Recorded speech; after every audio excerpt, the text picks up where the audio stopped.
reach that place. Step by step, we just slip away. Ourselves into the sky.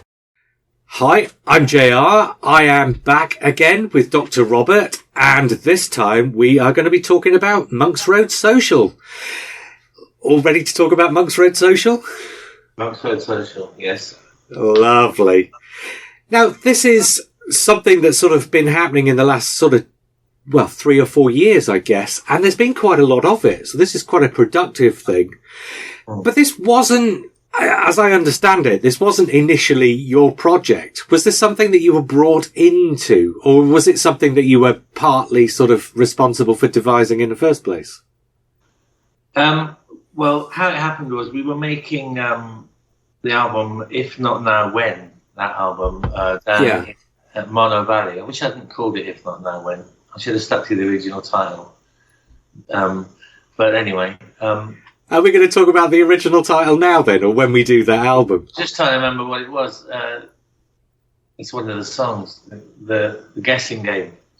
Because of course, If Not Now When is a famous book, which I'd forgotten, and I knew in the back of my mind that I shouldn't have used that title. Anyway, I digress. We had made, we were making it down in this wonderful studio called Mono Valley down in Monmouthshire, which is the sister studio to Rockfield, quite a famous studio. And we did it by fundraising. I think the fundraiser that we did it with has gone bust since then, but anyway, that's how we did it. So, and one of the things was that we had an open day in the studio where people that contributed to help us make it could come down, see us. We would do a little gig, we'd put on food. The day they'd stay overnight, blah, blah, blah. And one of the people that came down was Richard Clark and his then partner, Marketta, who, and I chatted to him when he came down and all that, and he's kind of made a connection, and he sort of mentioned, one day I'd like to get into sort of making records and helping, and I thought, great, but I can't see how. I had no idea.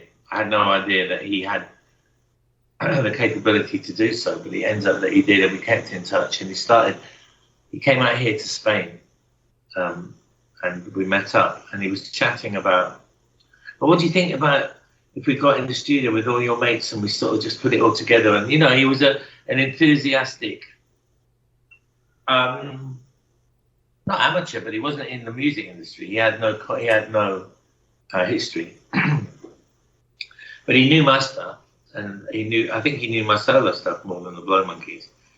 And he wanted to try and do something, and because he's a real music fan. He's quite creative himself. He wanted to get into it. So we were chatting, and I still wasn't convinced and I didn't know exactly what it meant and what we could do. But then he said, how about we just book 10 days down at Mono Valley? You invite a bunch of people. It started off, as a kind of vehicle for my songs. Yeah. Of course, we wanted to expand upon that. So we booked the studio. I got in touch with the people that I knew that I could rely on straight away. So that's Mick Talbot, Annie McCone, Crispin Taylor, Jack O'Peak, a lot of the people that Steve Sedolnik, people that I'd worked with before that I knew I could get them in. And then he started to come with other names. Miles from Wonderful Sound got involved and brought some of his artists. And all of a sudden we had 10 days booked, and I was sending out demos, and I was getting a few other demos. But even then, it wasn't really clear how we would do this. It seemed to be like a kind of collective. And we would get there, and then what? Yeah. Or, when we got there, they all kind of looked at me and go, so what are we doing? And I'm sort of naturally like, oh, well, let's mic up the bass drum. And can we put that mic on the hi-hat? Before I'm producing, it wasn't really clear at that point. But it soon became clear that you needed to have somebody who could do that. And so at that point, that's what I was doing. And because I know a lot of these cats from time, they were comfortable with me doing that. So, and also, there was a lot of my songs involved. And then we got Stone Foundation involved and stuff. And so it it was a kind of loose collective to see what we could come up with in that period. So that was kind of. Did you have a very set idea of which songs, and had you approached people with those songs and said, let's start with these and see where it goes afterwards? Did people come in so that on the first couple of days they knew what they'd be sort of going into the studio and doing? Or was it literally that you got there and just said, right, let's see what happens? Well, let me have a look. I can't remember. I mean, I think I had songs that I knew I wanted to do. I'd also made contact with Matt Dayton at this point. I think we did some gigs together. Kind of acoustic gigs. I really got on with Matt. Did you know him from Paul Weller?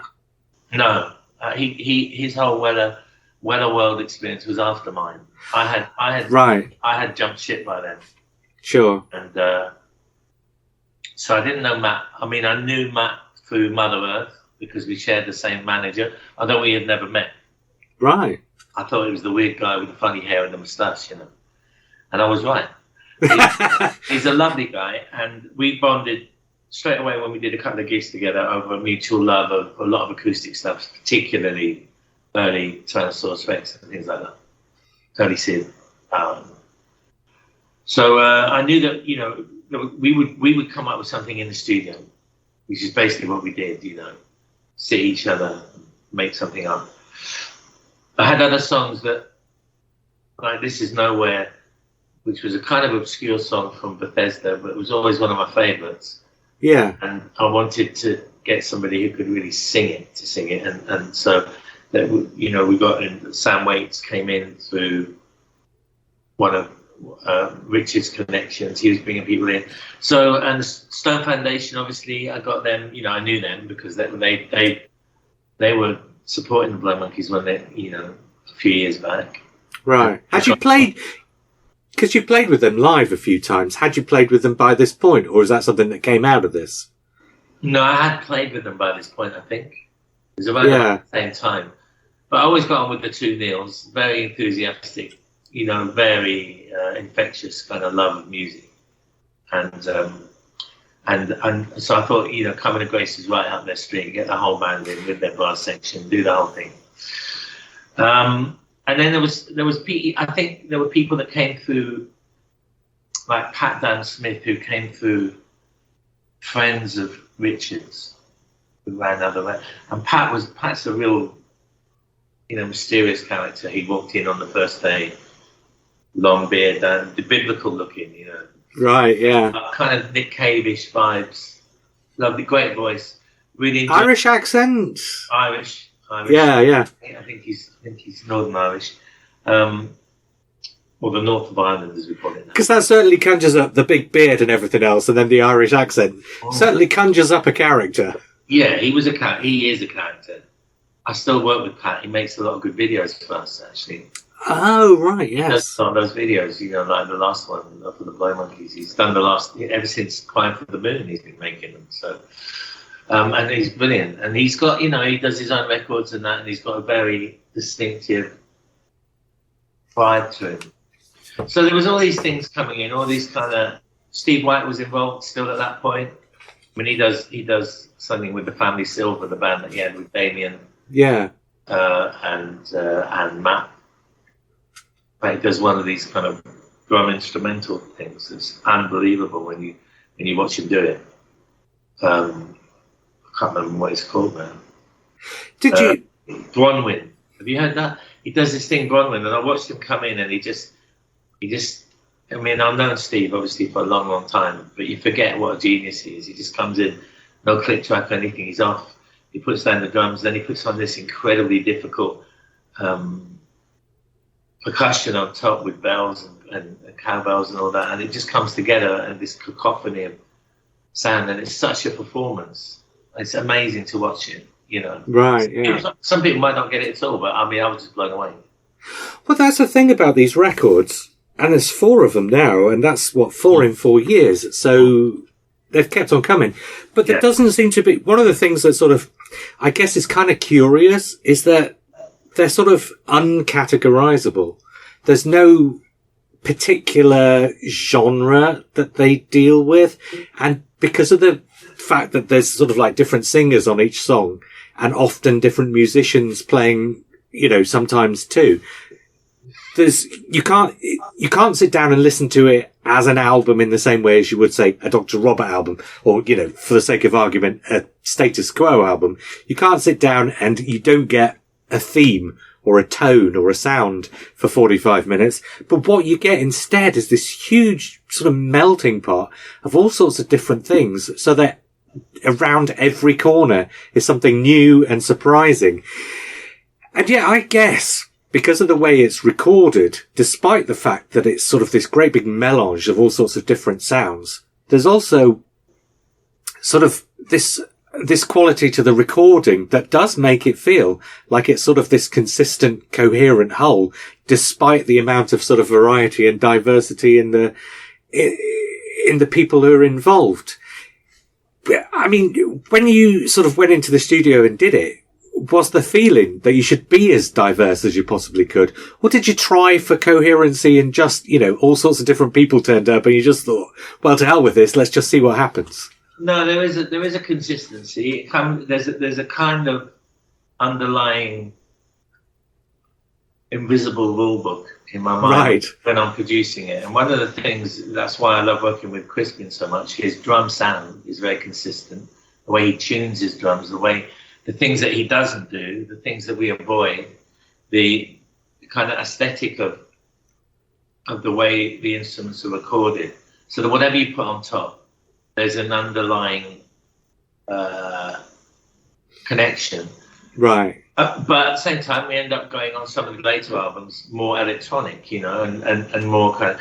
But there is. I mean, the fact that they're uncategorizable probably plays against them in terms of commercial success. Yeah, but in terms of, because these days everybody wants to be able to have put everything into a playlist and make it, But in terms of being a lister, I mean, I love it. I mean, I think the version of Lost in Rasa that we did on this one is phenomenal. I mean, that's one of the best things I've ever done, I think. And that was live. We sat live, and I'm knocked out when I listen to it. I mean, obviously, we put the strings on later. There's strings on it from Ben, who I hadn't met before. Ben plays with Richard Ashcroft and stuff, but he does a lot more as well. Ben came through Richard and through Steve Sidonic. And we had a fantastic string on it. But, the actual tape, we all sat together, Matt Dayton doing this incredible electric guitar over the top of things. And, my old friend Mick, and Crispin and Ernie. And so, just really very relaxed vibe in the studio. That's what the key is to it. I mean, is to not even, that's my thing, is to try and make that atmosphere where they don't even know they're being recorded. Because I know, it doesn't matter how good you are. Like Mick Talbot, you've got to get in one or two takes before he gets self-conscious. He'll be able to do it all day. But I know that the magic with Mick, because I've worked with him for years and years, is just to do it. And I mean, we did tracks on, I think on one of these, Humanism, where he was just warming up. He didn't even know he was being recorded, and he did a whole instrumental. And at the end of it, well, after he'd gone, actually, I sent him an email and said, that instrumental you did, was that a cover version? Or is that? He said, no, that's just something I've been working on. And I said, do you mind if we use it? And he hadn't heard it because he was just warming up. And I probably he wouldn't be able to play it like that again. And it doesn't matter how good you are, we've all got that. The key is to get into kind of unself-consciousness, especially if you've been around a bit and you're playing a bit, is to flow, So I didn't want it to sound like a bunch of old men getting together playing, safe. It had to have a kind of an edge to it, but also something organic and dare I say spiritual, Yeah. Well, and one of the things that offsets the fact that it's a bunch of old men sitting around in a studio having fun together is a lot of the singers who come in and do it are clearly anything but old men. Yeah. Well, I mean, that's true. And Sam Waits comes in. I didn't know her. She's fantastic, beautiful, pure kind of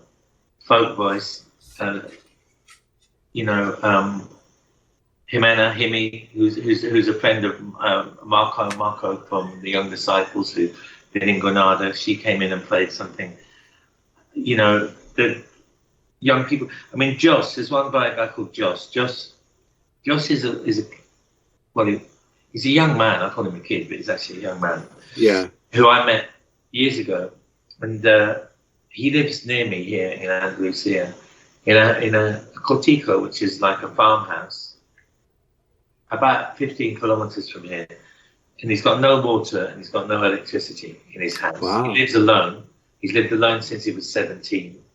When his family went back to England for health reasons, he decided to stay. But he does have a piano. He's got a piano in this cortico. He's like a Netflix documentary waiting to happen. And, he plays this beautiful self-taught piano where he makes up these tunes. And so he's been doing that ever since he was little, and he's growing up and he's writing his own music. And so this was a chance to put him into the mix and onto a record and onto Spotify. He exists now as an artist. Yeah. And Joss has gone on now to do more stuff, and will end up doing really well, I think. But he's a great, I love him. He's like like a son to me in some ways. He's sort of like he's come a long way, and so it was lovely to see someone like him who had never really been in a studio before mixing it, and Yeah. creating. So I mean, there's a bit more of that later on as well, isn't there? I mean, I'm assuming, because I don't know, but certainly on Humanism, it feels like there's a couple of tracks on there where you've got people that you know from where you live, or somewhere around southern Spain, I guess. There are. There's Belle McNulty, who's on who does a version of Wings of the Morning, and that's fantastic. Her singing, yes, fantastic. She's her father, actually, I knew her father in London, another Irish connection. But she's on the way to somewhere now. She's a brilliant. She writes, she plays guitar, but she lives in a village around the corner from me too. Oh, there you go. But she's extraordinary, in her voice, and I think that actually the Wings of the Morning is being picked up for something, a Balearic compilation, her version. And it's fantastic. So again, a local connection. Obviously, on this Humanism, you've got Celine Fleming, who came through Crispin. She's fantastic. I mean, she sang with the Brand New Heavies and all that, but she's been making her own records for a long time. Proper soul singer. So I just I wanted to get somebody to really have a go on some of my stuff, Well, what about Angelina then? She and Angelina seem to be, well, I don't know, it's impossible to tell from the outside, but Angela and Celine Fleming it sounds like probably the two that you most hit it off with on talking about doing your songs, I guess. Maybe. I mean, Angelina does her own. I mean, there's a track on the first album called Golden Day, which is the second track. This is absolutely beautiful. I was going to ask you about that because that is one of the best songs on any of the three albums. I didn't have much to do with it. I sort of helped a little bit. But you played bass on it, I think, or something. Yeah. Acoustic guitar. Acoustic guitar, yeah, sorry. But Miles, who I've worked with quite a lot on the new one that we haven't talked about, the new one that's coming out in September, came up with the initial kind of idea through a loop. He often does this kind of thing where he'll loop things and then we'll get rid of the loop and we'll play it and we'll make it our own. But she's got extraordinary voice. I think she's half Chinese, half English. She lives on the Isle of Wight, Angelina. Wow. She's one of the kindest, loveliest people you're ever going to meet.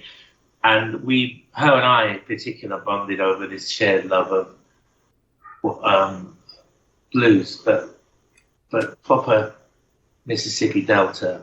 Right, yeah. Two acoustic guitars around the breakfast table we were doing, singing, Will the Circle Be Unbroken?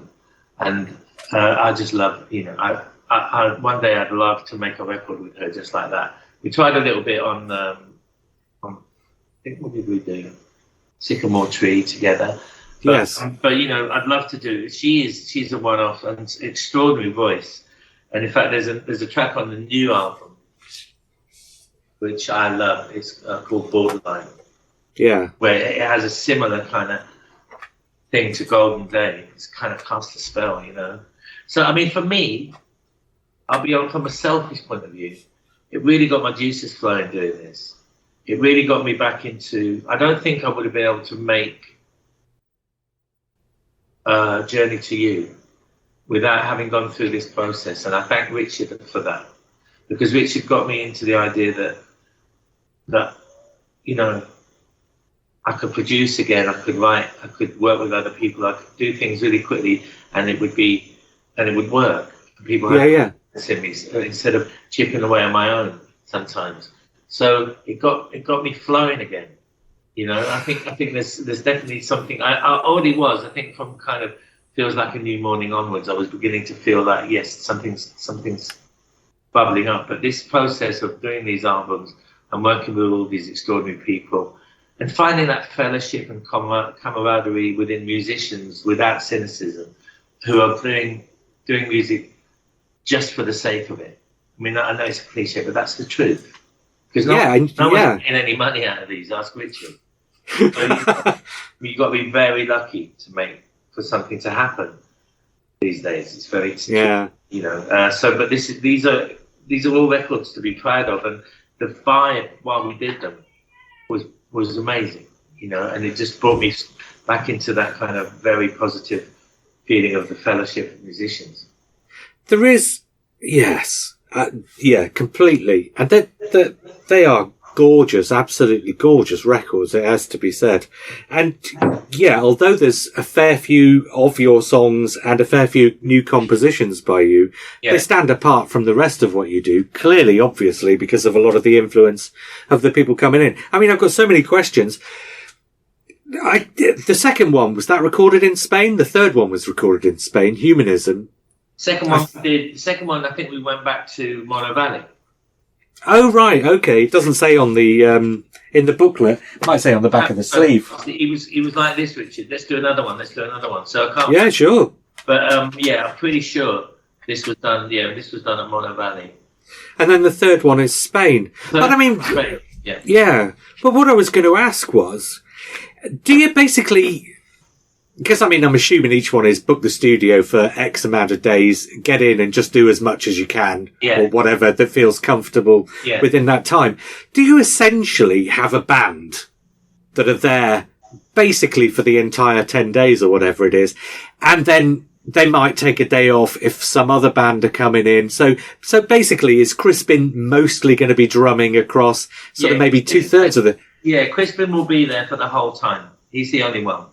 Or Miles, right, okay. Miles if he comes, but Miles didn't come to this one in Spain. Crispin will be there the whole time. Ernie will come in and play bass for 2 or 3 days. Right. And then when he's gone, I quite like it because I get to play bass. Yes, I've seen that you play bass across quite a few of these. I love just sitting in and playing bass. So something, you know. And then we will get Mick Talbot will come for 3 or 4 days. Jacko will come in towards the end because he'll come in for, you know, it works like that. The only person that's there all the time is me and Richard and Crispin. Yeah. And then Miles on this last album, the new one that's coming, Rise Up Singing, which is like in September. Miles was there because Miles was a big part of the kind of aesthetic of what that new album is going to be like. But other than that, this was how it went. We would have people coming in. And there were people coming in that weren't meant to. Like Peter Capaldi. I met Peter in a bar here, like you do. There's a bar here where when people come over for holidays, you know, you see them for breakfast. Alexis Sale, I met that way there. Peter. Oh wow! And Peter, I knew Peter played the guitar. Somebody put us together and we played a little play. So we became good friends, you know, and bonded over mutual love of Bolan, Bowie, everything to do with this music. Peter loves music because he started off as a musician. Talks, feels, and acts like a musician, if you know what I mean. That's really in his thing. So he came down to the studio when we were doing it, just sitting in, just hanging, man, you know. Right. And of course, then he comes in one day towards the end, and Elaine, his wife, says, he's got a song, but he's a bit, you know, he doesn't want to. So let's hear it, you know. Because like a lot of actors, he's quite actually timid, really. And presumably it's when he's acting. Yeah, I wouldn't say he's timid. I'm not sure. I'd say No, yeah. He's withdrawn. He can be shy. I don't think he likes crowds. But Yeah. Glasgow. He's not timid. Yeah, no, timid was the wrong word. But yeah, you know what I mean. You know what I mean.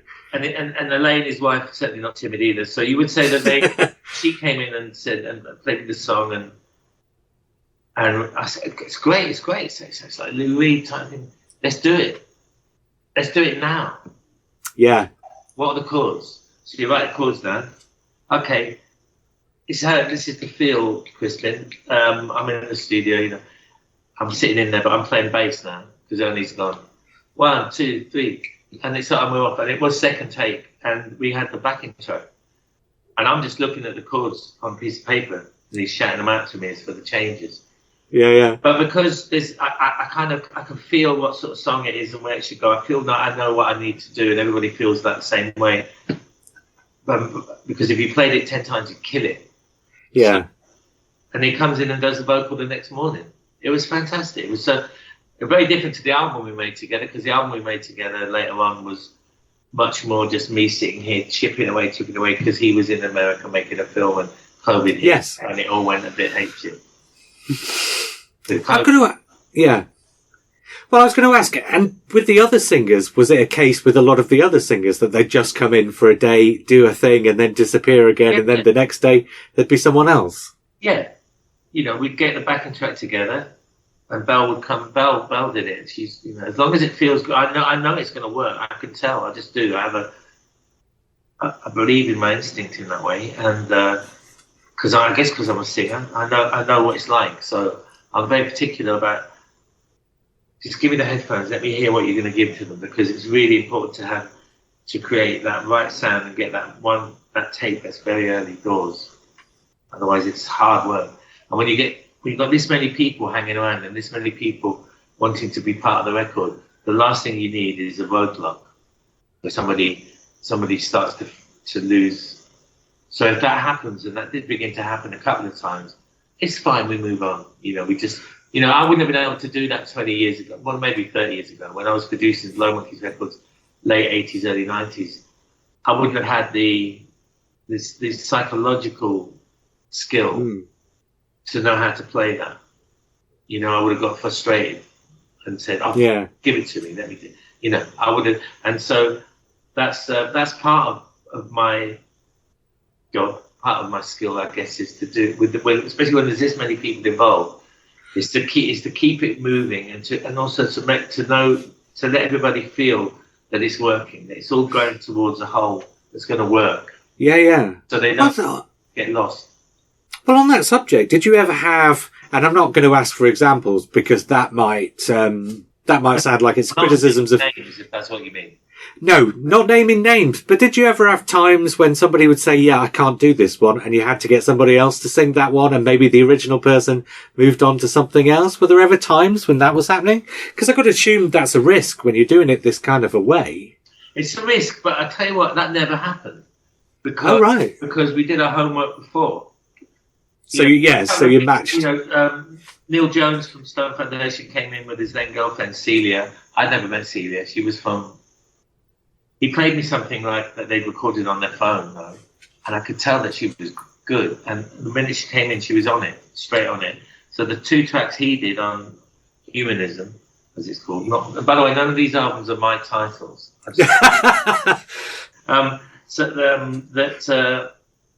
It worked. So that could have gone on because I'd never met her before, didn't know her, But is she Spanish too? She's got a Spanish surname. Yeah, she is Spanish. No, we didn't run into that problem. Sometimes Richard would ask the impossible. Would he be there? He would be there, and he would be there all the time, and he'd say things which were quite interesting because they weren't coming from a normal kind of musical perspective. What would happen if you did that with that? Would that work? And I go, no, that wouldn't work, Richard. And then I go away and think about it, and I come back and go, all right, we'll give it a try. We'll give it a try. Yeah. So and we did, and then that would push me into new places. And then of course everyone's gone. this kind of mad 10 days, and it happened 3 times, 4 times, and then I've got to mix it, and that's where, and apart from this last one where Miles did some of the mixing, we shared it. Mostly, I would mix this with the engineer, and that was a big job because there were a lot of things going on, and you had to make some big decisions, and you had to get it right so that everyone was happy with it. And Richard would be asking the impossible as we went along, you know, which was good for me, you know. So, yeah. Because mixing a record is a bit like a jigsaw puzzle where you've got all these different pieces. And if you don't fit them together right, you can end up with a real mess. But if you fit them together right, it can turn into something beautiful. It can transcend.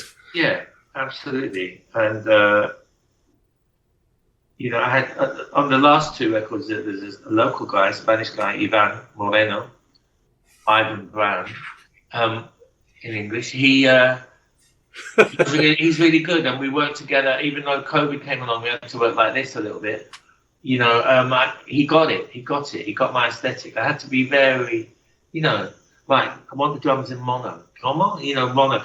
I want, you know, this is the reverb. I know it doesn't sound right to you, but when we get this one, you know, there were certain things I had to really like put my foot down about. But he got the plot, and then it became flow, because in order to make it all work together, there has to be an aesthetic. There has to be a kind of overall sound. Otherwise, it just ends up sounding like somebody's playlist. Yeah. It has to sound like an album, although it is very diverse, I grant you. Except for the new one. I think on the new one that we've just finished, Rise Up Singing, which has got Paul Weller on it, but I haven't worked with for a long time. We'll come back to that in a minute, but yeah. But yeah, we deliberately took that aesthetic and made it more specific. But yeah, on these, it's a wide-ranging thing. Yes, the new one I have heard. Yeah, and there is a. Well, we'll talk about that in a minute, but I think you're right about the aesthetic. I got a couple more questions though before we do. Well, one is Miles. You've mentioned him a couple of times. Who? He's from wonderful Miles Copeland. Yeah. He's from Wonderful Sound Records, obviously. Yeah. How involved is he in the sort of recording process and in the setting up process and in the making decisions process of it? Well, he was mostly on the new one. Right. You know, because the new one, you know, the way he works is like, Miles is, you know, he'll come with a very obscure couple of loops that he's put together. And he gave me those. And I responded to them straight away. Say, for instance, I'll Keep On Searching, New Album. You know, I could hear straight away that that's in a bag that I love. You know, it's got Friends era Beach Boys kind of horrific, slightly druggy, slightly hazy, slightly. And I'll come up with something and I'll sing on top of it. Almost instantly, I'll come up with something and then send it back to him. And then we chip away at it. And obviously, because it's based on a loop, we don't want to use that loop. So we start to expand it and maybe put some chord changes in. And then I'll play it to Crispin and Ernie and Mick, and we'll remake it the way we want to remake it. And Miles will be there. And Miles's aesthetic is to make what we do a loop. Because there's something about looping those kind of things that gives it an atmosphere, gives it a kind of a vibe. So Miles has been very involved in the new one, I would say, and I really enjoy working with him. I mean, sometimes on the mixing side of things, you know, we might clash heads, but then that's partly me as well letting go a little bit, because you know, I think it's kind of like with these Monksworth things. I feel like I've done an awful lot in a short space of time, and maybe someone else should have a go now. Right. I want to do something else. So, but I've really enjoyed the experience. It's really, like I said, it's been a very positive experience for me, and I thank Richard and Miles for the opportunity to do that. Well, here's a question about what it's been like for you, and this is because you've done quite a few songs of yours that already existed, and sort of you've leaned a bit on Out There, particularly, I think, for about 4 or 5 songs, and a bunch of other songs from not songs that are well-known songs necessarily, although you've done things like OK, Have It Your Way. Yeah. But a lot of the songs, like you said, with This Is Nowhere being a sort of song that wasn't as well known. Yeah. But I mean, the question that springs to my mind is, because these aren't cover versions, you've gone in and you've sort of given the song, and so it becomes a sort of organically new version of a song that pre-exists. But sometimes do you come out and, because I know that although you're playing on it, sometimes once you finish the playing of it, because there are all these other people on it too, you can sort of divorce yourself from it after the fact. Did it feel weird? And did it feel sort of slightly flattering to hear all these other people playing on your songs that hadn't been there on the original records? Because that feels like it might be either a really weird or else a really flattering thing to happen. I enjoy that. I mean, that I can't deny that part of the buzz is hearing. I love hearing people do my songs. You know, Right? Yeah. One of the things I really enjoyed was singing with Catherine Williams. Sorry, because Catherine on I Ain't Running Anymore we did together. She's a fantastic singer and just a very special. She's a special person. She's got that Scouse kind of soul, runs deep. And I can't say that we're great friends. I don't know her that well, but we did that together, and it was a real joy to hear her singing that. There's it is a little bit of ego in there, I guess. Hearing people do your songs, it's quite nice to hear them done by other people and to hear that that's okay. It works. So Celine, obviously, she sang the hell out of things like "Okay, Have It Your Way." There's one I did for a guy called Nev Cotti called "Nobody Knows Anything." Yeah. It's one of my favourites. Actually, he's on the first two albums, but not on the latter two. Yeah, he's from the Manchester scene. He was in a band. I can't remember the name of the band. Around about that time of Oasis and all that. But he's got this incredible baritone, proper Lee Hazelwood-ish kind of voice. Yeah. But he's the real deal. I love him, and he sang on something. What was it on the first album? Still got a lot to learn, Birds Got Fun, which again, because sometimes I think some of the songs, especially on Other Folk and on not Other Folk. What was the album? Birds Gotta Fly and Flatlands. And also the last Bethesda. one, Out There. They're kind of like demos. I mean, I went with very early Out There, especially. It's just voice and guitar. That's what I wanted to do at the time. But those songs, so it's quite nice to hear them taking on a little bit more of a life. I really love that album, actually. And so, I can't deny it. There's a buzz in that. Bottomless Pit, Celine as well, So, yeah. I mean, Cover Me, I redid that as well.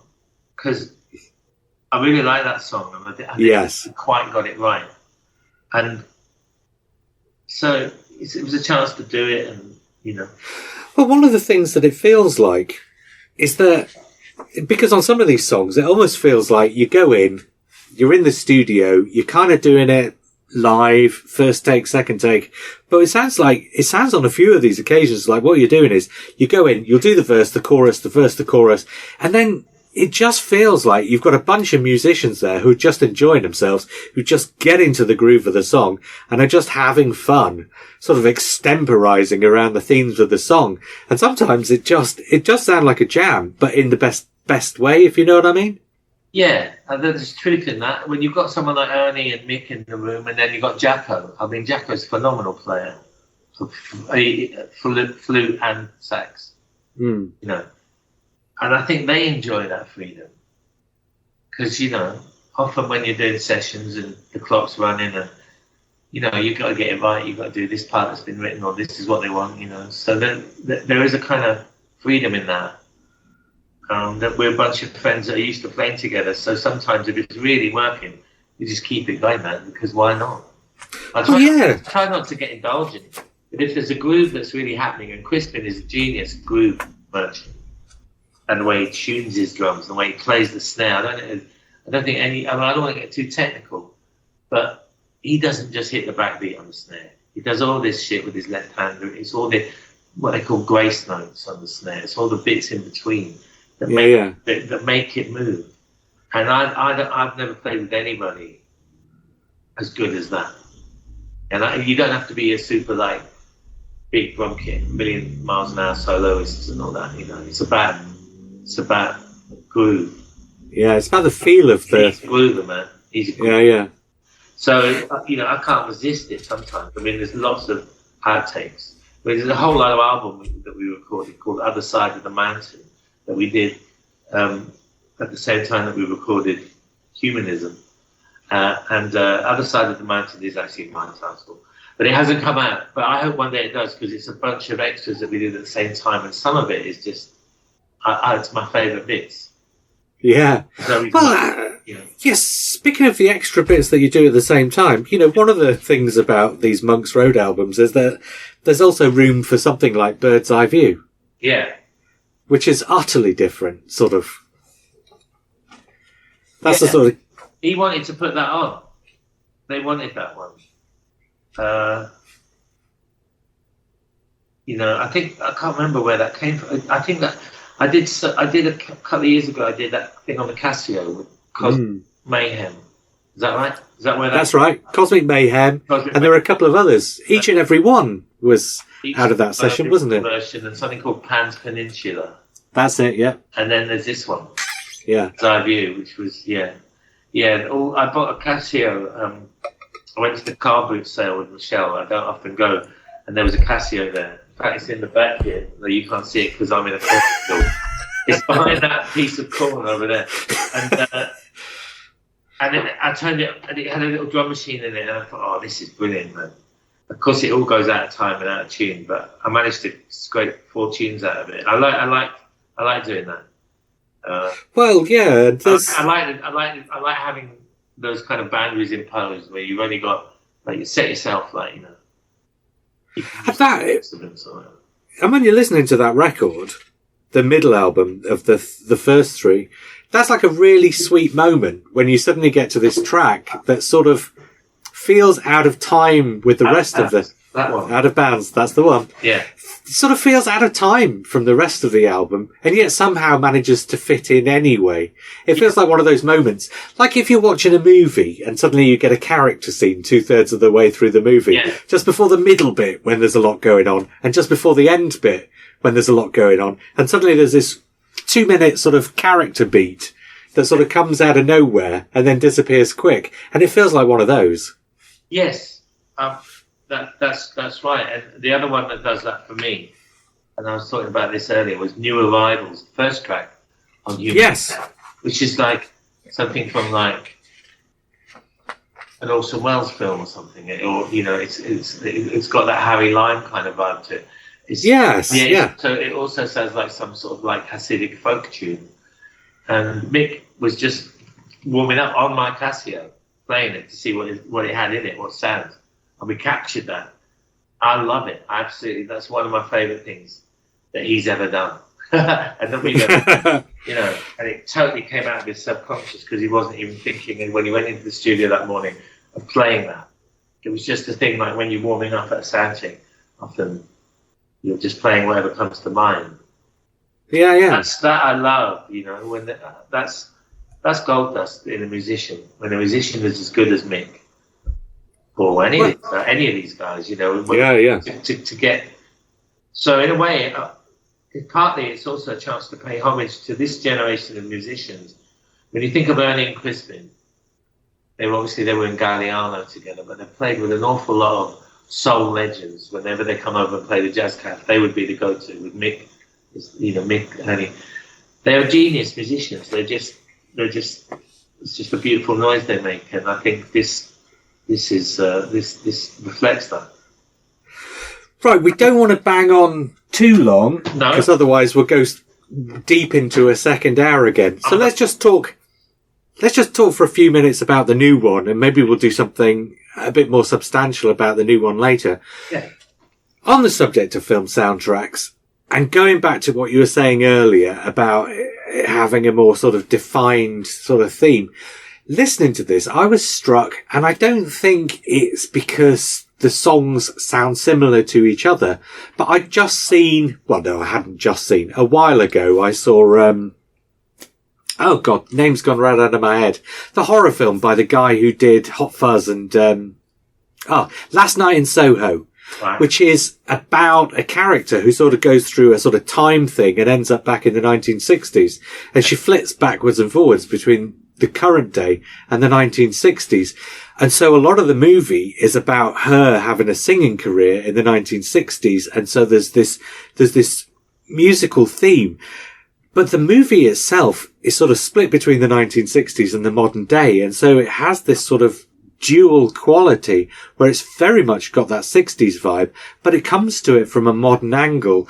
And I think what I'm basically saying is the new Monk's Road, Rise Up Singing, sort of has that as its backbone. It's got this sort of like 60s quality, almost sort of spy-fi in some places, and all sorts of other things. Some of it's quite country and that kind of stuff, but it sounds like a kind of 60s version of all that. But at the same time, it's kind of got modernish production techniques and all this. So it really sounds like a deeply textured sort of modern sounding version of this sort of 1960s thing. I think it's absolutely terrific, actually. I love it.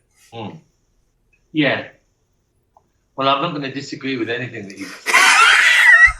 Okay, I'll ask you another question then. It starts... I mean, you're right. It comes. I mean, that comes from the atmosphere of those original kind of loops that Miles put together, and then me knowing that that's where we're going with it, so coming up with other things that might complement that. Right. To try and make something a bit more focused. It's shorter. It's more like a proper album, 10 tracks. It's got proper singles on it. There's no fat at all. I mean, we cut everything. I said that the one with Paul Weller on, that Rise Up Singing, it's 2 minutes 30, Yeah. And it fades on the second chorus on the out, And like a bit like tracks from the 60s would often do. Well, exactly. So there's a nod to classic soul music, but it has this other shimmering weirdness about it, which brings it into the modern day. And that's really where, I really enjoyed it. There's a track called Smoke and Mirrors that I really enjoyed singing, because I got to do my first time I've ever tried to sing like Robert Goulet. I don't know if you know him, but look him up. Okay. If it's not Robert Goulet, then who else can sing? That kind of crooning thing. I'm 61 now, so I thought, right, I'm going to sing like in a different way on this record. So I started to do that, a little bit, and it's an experiment for myself. And then I really love. There's one called Spirit Level. It's got Romy Dayton, who's Matt Dayton's daughter, and a guy called Orphy Robinson, he's got Orphy Robinson OBE, don't you know? I looked him up. He's a lovely guy, and he came in and he plays vibes, and my God, he's a bolt of energy and light when he comes in the studio. I looked him up, and the list of people he's played with is amazing. Amazing. And then him and Jacko were laughing at the riff, because I was going, no, the riff goes like this. It's kind of like a weird, it's got a little bit of sort of 60s pop thing in it, but that one. And then Romy comes in, and Romy sings on another track called Serafina, which is a Paul Weller track from his last album, Fat Pop, that was only on as a kind of extra. Because I'm in touch with Paul. I haven't seen him for a while, but we do late night WhatsApps, and he sends me this track. And I can't figure it. It's great. It's got all these jazzy chords. Matt figures out the chords. I just play along on bass. And Romy sings this unbelievable, harmonies with herself. These crystal clear. I mean, it's too easy to say they're kind of Joni Mitchell-like, but they're that good. So, and then there's Angelina doing her thing on Borderline, which to me is classic Angelina. There's a kind of dislocated, yearning weirdness about her voice that's also very beautiful, but is it Chinese? Is it because there's all sorts of things in there in her own ethnicity, in her own makeup, but there's something very out there, very different in there. So to make all that work, right, we're going to cut it down 10 songs, keep them sweet. This is the thing. Miles was involved quite heavily in some of the mixing on some of the tunes. So I'd say we did 50-50. I did the Matt ones because they're kind of right up my street. They're kind of out there things. So, yeah, it was great fun to do. We did it at Rack Studios, which is quite a famous studio near Regent Street, owned by Mickey Most when he was alive. And they made a lot of great records there. So it was one of those places where when you walk in, the drum kit has been set up there for years.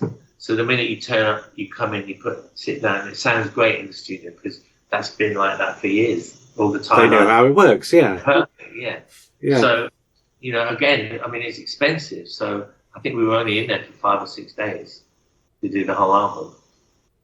It was I'd never been there before. It was fantastic. So, yeah, let's see what this one does. But I do probably think, in a way, it's the best of the lot. I think they're all lovely, actually. And I'd hesitate to say what is the best of the lot. I think this one feels the strongest. Yeah, possibly. Yeah, and but you can, and it's sort of make a marvelous compilation of them all one day. But I do. I think this one is it feels the most focused. And of course, it starts with Paul Weller, but it ends with Leah Weller, his daughter. Yeah. So that's that gives it a nice balance that it sort of starts the journey with sort of, I hesitate to say the old man, but starts the journey with the old man, ends the journey with the young woman who's related to the old man. And in between, it sort of takes this road that takes you on this journey to arrive at this destination. Yeah. And it does. That's kind of the focus of it. In a sense, all these albums, Paul has been the elephant in the room because obviously the connection between most of these musicians and myself is a connection with Paul as well. Yeah, sure. And so, but it felt too glib, too easy for me just to get in touch with Paul from day one and say, do you want to be involved? He got to hear about them. He came to me and started talking about the records, and he was good enough to play a few things on the radio when he was on Radio 2 with Joe Wiley and stuff, and we started talking. So it was the right way to go about it. So by the time we get to this latest album, we're talking and I'm saying, have you got any songs? And I also said, and I've got this one, but I haven't finished it yet. I was up singing, I had the title, I had the chorus, but and his singing on it is fantastic. He's got this other gear in his voice now as well. There's a rich, there's a depth to it, there's a control that's new. That's evolved. So it was the right time to work with Paul again. So, but then to end it with Leah being involved, yeah, great. I mean, who knows where it will end? Well, if you say you're going to take a step back on the next Monks Road album, then you know who to get in instead. But maybe you wouldn't have the time. But I'm going to ask you one really cheeky question now before we move on. Yes. And this is one of those impossible to answer questions. This is like, name your favourite child. If you can remember your favourite child from this, huge amount of songs that have turned up across these 4 albums. But is there one track that's something that you'd written previously that's been reinterpreted perhaps? One that makes you sit up and say, wow, I never thought I could do that. I never thought I could be involved in that. That's something that's gone way beyond anything that I've ever done in the past.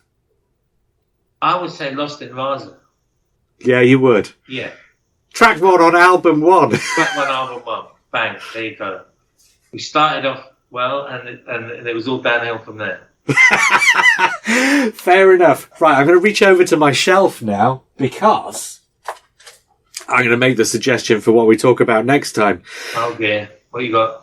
Well, we've got two choices because we did mention, and you mentioned something that you wanted to talk about, and I mentioned something that I wanted to talk about. Yeah. And they're 2 albums that are consecutive. Yeah. So there's Flatlands, which is, I would imagine, probably your most personal album, your most autobiographical album. Yeah. But then there's Birds Gotta Fly, and that's one of my favourite of your solo albums. Is it? Yeah, because I think because it's kind of the least known. Yeah. But I think it's you reinventing yourself in a really spectacularly interesting and successful way. So I want to talk about. We could do them both in one, or we could do one at a time. Up to you. Well, I think we should do one at a time. Okay. So we give each one enough room to breathe. But I think we should make that our next two goes. So whether we do them in the order they came out or backwards, but I think we'll do those two, and then we'll go back to a Blow Monkeys or something the time after that. But yeah. Those are two interesting records to talk about. So I think those should be, and we'll surprise the sort of people on your social media feed with whichever one it was that we decided to do next. Lovely. But those will be the next two. Perfecto. Robert, it's again been lovely and enlightening and an absolute privilege to do this. Thank you. Thank you. And, well, I guess until next time then, goodbye. Goodbye. Thanks, JR.